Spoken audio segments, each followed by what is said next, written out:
I'm the don't fire the coach guy. You know that. Fans get furious that I'm the don't fire the coach guy. I think we fire our coaches too fast. I think we can't wait to fire somebody. It's fire, fire, fire. That's all we ever do around here, and it drives me crazy. So I have to rank the Kool-Aid. They're poorly coached.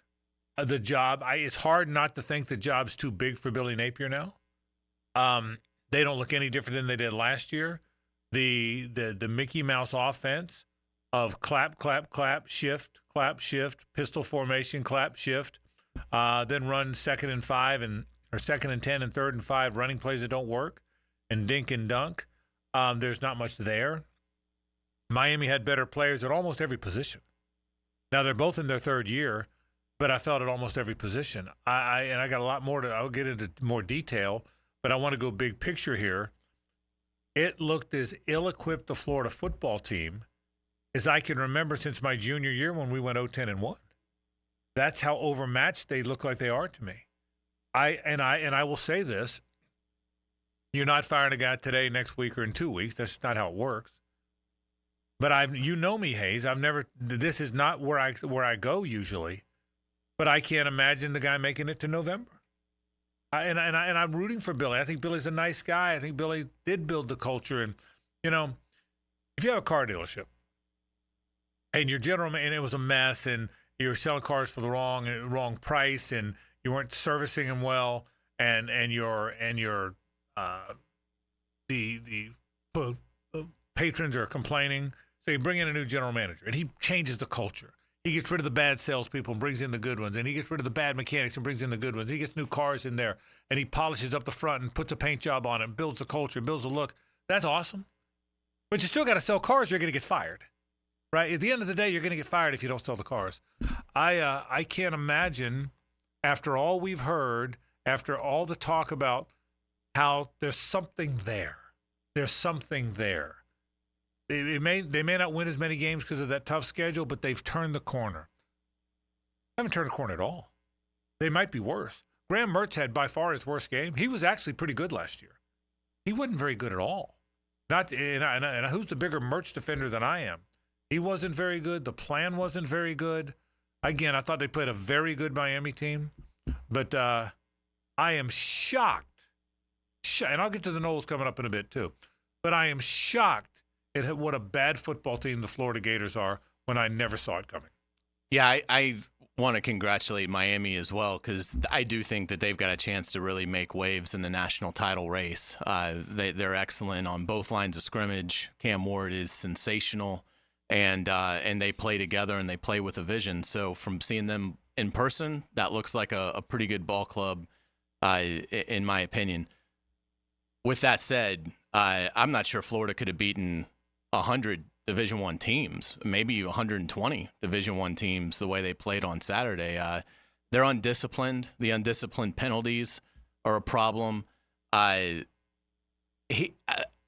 just nothing redeemable about this coaching staff. The head coach fancies himself as an offensive guru. He's not just subpar. His offense is a complete joke. There's no creativity in it. Guys are constantly blanketed. There weren't receivers running open, and there haven't been, really, for a few years, and that's with a first-round receiver in Ricky Pearsall.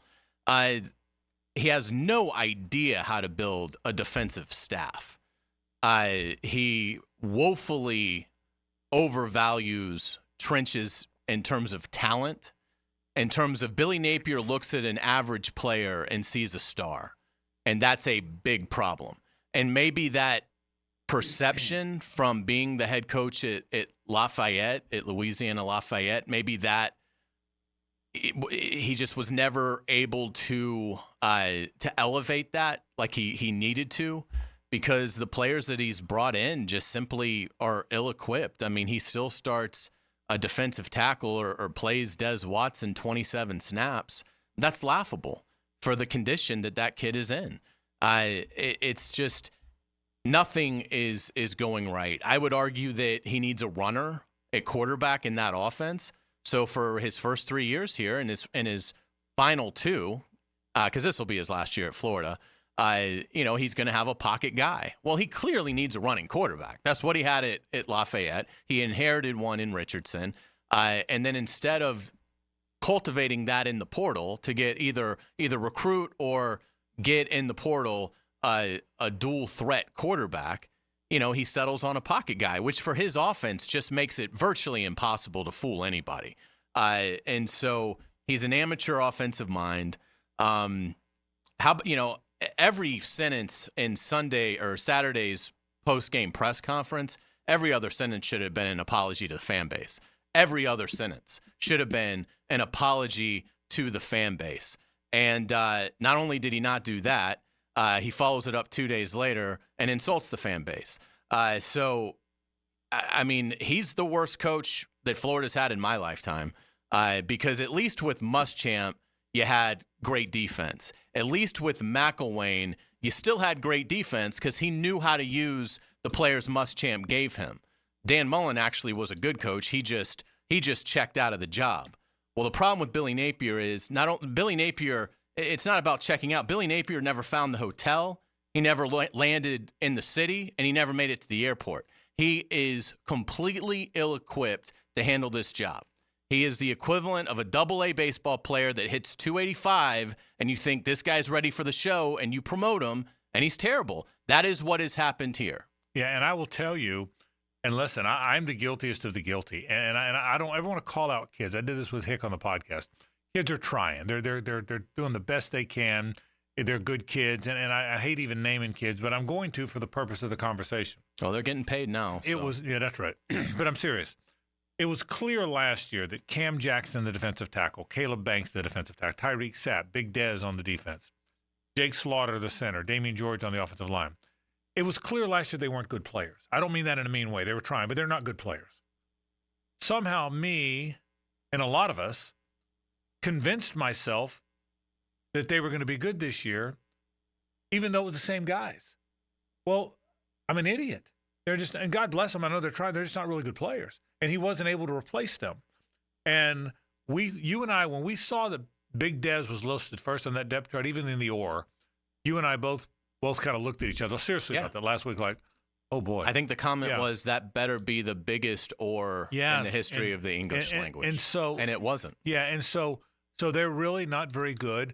And Steve Spurrier said something on Dooley's podcast. We'll play it for you later. I know they played it today earlier. But he said, change something. My biggest fear for Billy Napier is I'm old school. We're a process guy. We believe in our process. We believe in our offense. We believe in how we're doing things. We got to stay the course. We knew it wasn't going to be easy when we got here. This guy plans out the uniforms 5 months in advance. I said the same thing. He's not changing anything. Yeah, and I think that's the problem. Some of the penalties. They had two roughing the passers. In this day and age, every defensive lineman knows you have to pull up the split second that ball's out. Roughing the passer has never been called with the regularity it's called now with. And Florida had two of them. Everybody knows. The minute that ball, it's not just you have time to let him finish his follow-through. You don't have to wait. The minute the ball's out of his hands, you stop. Two of those. The one timeout after the touchback, after a kickoff and a touchback, when they couldn't get the play in. That's a coaching issue. After a TV timeout. After a TV timeout. Right. After a TV timeout. That was very, very, very clear. Some of the play calling, the 2nd and 10 runs, the 3rd and 5 runs, like you've got someone that's going to break one. Montero Johnson's a guy. Maybe he's better than just a guy, but and you have no offensive lineman that any good program would want. So obviously it looks like it's a poorly coached team. There's no getting around that. The play calling. You know, one difference between Mario Cristobal and Billy Napier, there's probably a bunch, but one I'm going to point out, Mario Cristobal went and got a staff. Shannon Dawson is a really good play caller. He is in that Hal Mummy, started with Hal Mummy, then it was Mike Leach and Dana Holgerson and Lincoln Riley, that true air raid where they're ahead of the game now. They figured out how to do isolation. Mario Cristobal went and got that guy. Billy Napier is going to call it himself with his pistol formations. And it obviously is not exotic at all. That's one of the differences. He's stubborn. It's clear he's stubborn. It's clear he's going to stick to your point about you. I've always griped about uniforms. Don't tell me before the season what uniform you're wearing in the freaking Georgia game. That should be a feel, man. You should feel how the game feels. There was the seniors came in and said, Coach, we want to wear all orange this week. There's none of that. There's too buttoned up, too organized, because you have to have some feel and some gut and some knack. There's no knack in play calling, no idea when to call the trick plays. I don't even think fundamentally they're very good when you watch the receivers come out of routes and whatnot. They're not. So clearly it doesn't look like a very well-coached team. I will equate – here's why I think it's not going to work. I never talk politics, okay? And I'm never going to talk politics. I don't care I don't care if you're right, left, red, blue. I don't care about that. But we all watch what happens. I will equate Billy Napier's performance to the Biden debate. Stay with me on this. Again, regardless of who you're for, when that debate happened, everybody knew it was a disaster. The Republicans all thought they loved it because Biden can't win. The Democrats all hated it because they thought Biden couldn't win. I don't think going into that debate it was going to be a referendum on Biden, but it became one because it went so badly. That's why it became a referendum. That's what I think here. I don't think losing to Miami was going to be a referendum necessarily on Billy Napier, but because it went so badly, it became one. And that's what I equate it to. It's very similar to that for me. I don't think he can make it now. I'll take Joe Biden as coach. Well played. I don't think the best things you said before we started the show, and I tried to laugh. I tried to open the show laughing. Right before we went on, he looked at JJ and goes, I think I would just forfeit the next 11 game, which is fantastic. But look, I think now it's hard. The noise is deafening now. The last time the noise was this loud was Ron Zook. And I will maintain forever it shouldn't have been. Ron Zook's 3 years went to the Outback Bowl, the Citrus Bowl, the Peach Bowl. They never lost more than 4 games in a regular season, and they went to bowl games. But for whatever reason, the noise was deafening. This noise is louder. And sometimes the noise is so deafening that there's nothing you can do about it, Hays. So I think that's one thing where we are. So stay with me because I'm rambling a little bit, but I want to get to something. I think you have to do something. I don't know what it is. I don't know who the interim would be. I really don't know what you do as an interim coach. It can be Albert the alligator for all I care. But I tell you, so is there any way Billy Napier could save himself? Probably not. But if you're smart enough, go ahead. No, I'm good. I the floor is yours. The smirk coming. But when you're Billy Napier, listen, it's a lost cause now. So if I'm Napier, I'm like, I would play Lagway. Because the one thing that gives them hope, I'll give Zook credit. When that noise got loud, he stuck his prize recruit Chris Leak in there, and it didn't quiet it, but it quieted it a little bit. I would play Lagway. I would have him throw or run on every down. I would try and beat an FCS team that I think you're going to beat this week. So you need something to make people feel good about you or at least the program. And I'm the biggest Mertz defender. You know I'm a Mertz defender before he ever got there. And I'm sorry he's got a concussion. I hope he's healthy. But I'd play Lagway because you need some hope. Even if Graham Mertz plays well against Samford, that doesn't provide any hope. He's a 56-year guy that's an average quarterback. Lagway can give you hope. So if I'm Billy Napier, I'm trying to find some hope. One thing I'm going to say that everybody disagrees with. I don't tie it to Strickland. I think this narrative has developed that fire Strickland too. Well, firing an AD who missed on some football coaches has never been a thing. Texas, Oklahoma, LSU, Penn State, USC, blue bloods of the highest order were not out there firing the AD. They missed on a bunch of coaches, but they weren't out there firing the AD. I think he's a very good AD. I think the reality is they had the worst facilities in the SEC. Now they have among the best in the nation. The football standalone facility is unreal. The Exact Tech Arena looks like a little NBA arena now. The baseball stadium is as good as the country, as good as there is in the country. Softball's really good. NIL seems to be fully funded from what you're told now. He hired a really good basketball coach, I think. I think he's well respected. He's on the basketball selection committee because I think if you fired Scott Strickland, he'd pop up at Penn State, Auburn, LSU, North Carolina faster than you know. I think he's a really good AD. So I don't tie the two together. But I do think you got to evaluate the hiring process. If people are mad at Scott Strickland, he hired Cameron Neubauer, who's a bad basketball coach and a bad guy, and he got rid of him as soon as that's all started to surface. He's very supportive of the other coaches. I mean, they're in the top 5 in the Directors Cup. He's a good AD, that's my opinion. But you have to analyze the hiring process. rather than just the AD. Let's really get together, because when you hire, this time you have to go out and hire a proven coach. Well, we've tried the up and coming enough.